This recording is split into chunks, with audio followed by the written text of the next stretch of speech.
Hello friends, this is Dharmendra and welcome to DVN family. Well students, आज हम पहुंच गए हैं डेली डोज 6 में। चलिए स्टार्ट करते हैं डेली डोज 6 का पहला question. Phospholipids are arrange membrane within the membrane with. ध्यान रखना, फॉस्फोलिपिड्स की बात करते हैं। थोड़ा सा मैं आपको फॉस्फोलिपिड्स के बारे में बता देता हूँ बच्चों। फॉस्फोलिपिड्स जैसे होते हैं, ये रहा, ये इसका होता है बच्चों हेड, और ये होती है बच्चों इसकी टेल। इसकी बाइलेयर होती है इस तरीके से। ये है इसका हेड और ये है इसकी टेल। टेल जो होती है बच्चों वो नॉन पोलर होती है, नॉन पोलर होती है। और हेड जो होता है बच्चों वो पोलर होता है। अब आप ध्यान से देखो, जो हेड है बच्चों ये बाहर की तरफ है, इधर भी बाहर की तरफ है, और टेल्स जो है वो अंदर की तरफ है। अब आओ क्वेश्चन पे। पहला ऑप्शन है बच्चों polar heads towards inner side. इसमें जो पोलर हेड है ये क्या इनर साइड है? नहीं बच्चों, पोलर हेड बाहर की तरफ है, तो पहला ही ऑप्शन गलत हो जाता है। फिर भी आगे बढ़ते हैं। एंड हाइड्रोफोबिक टेल्स, यस बच्चों, ये जो होता है, ये टेल्स जो होती है ये हाइड्रोफोबिक होती हैं। और ये जो हेड होता है ये हाइड्रोफिलिक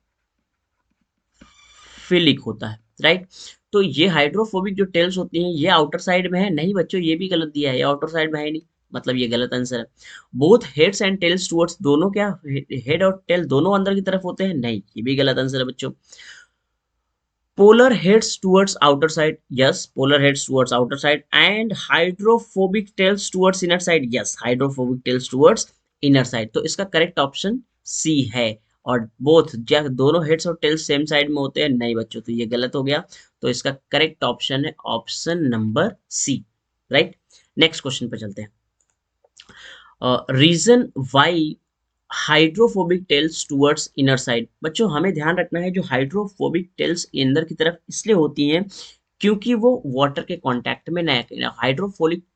हाइड्रोफोबिक जो टेल्स होती हैं should not come in contact with water, इसीलिए ये अंदर की तरफ बनाई जाती है। इसका रीजन हमें ये पता होना चाहिए।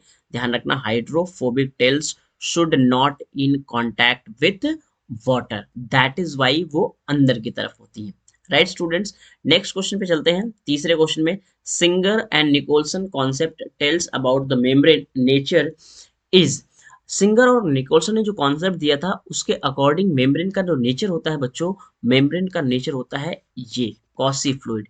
मेम्ब्रेन का नेचर जो होता है बच्चों वो होता है कॉसी फ्लूइड। मेम्ब्रेन्स किस नेचर की होती हैं? कॉसी फ्लूइड नेचर की होती हैं।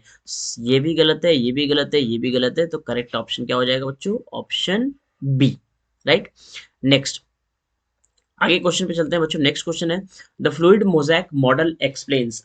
फ्लूइड मोजैक मॉडल क्या एक्सप्लेन करता है?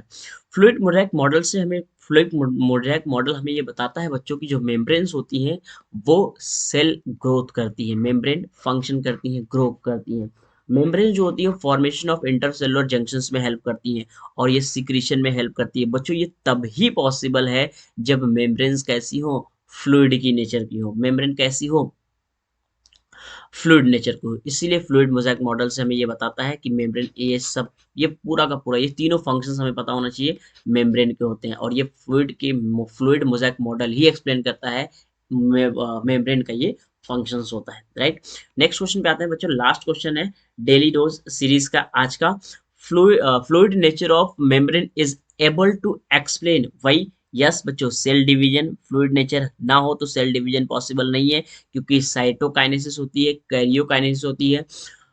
मेम्ब्रेन जो होती है अंदर की तरफ फरो का फॉर्मेशन होता है, इस तरीके से भी होता है। या फिर लेटरल मूवमेंट ऑफ प्रोटीन। बच्चों प्रोटीन्स जो होती है वो मूव करती हैं, फ्लिप फ्लॉप मूवमेंट होता है, लेटरल मूवमेंट होता है। ये तभी पॉसिबल है जब इसका फ्लूइड नेचर हो। और एंडोसाइटोसिस, कोई भी सब्सटेंसेस को अगर किसी इसके अंदर सपोज लेना है बच्चों, तो सबसे पहले यहाँ पे ऐसे सूडोपोडिया का फॉर्मेशन होता है, और फिर ऐसे सूडोपोडिया बनेगा बच्चों, और फिर फाइनली इसको अंदर की तरफ ले लिया जाता है। ये तभी पॉसिबल है बच्चों सूडोपोडिया का फॉर्मेशन, जब नेचर मेम्ब्रेन का कैसा हो? फ्लूइड नेचर का हो, तभी पॉसिबल है। इसका मतलब ये हुआ बच्चों, ये चारों, तीनों ऑप्शन सही है। इसका मतलब इसका करेक्ट ऑप्शन हो जाएगा ऑल ऑफ दी अबव।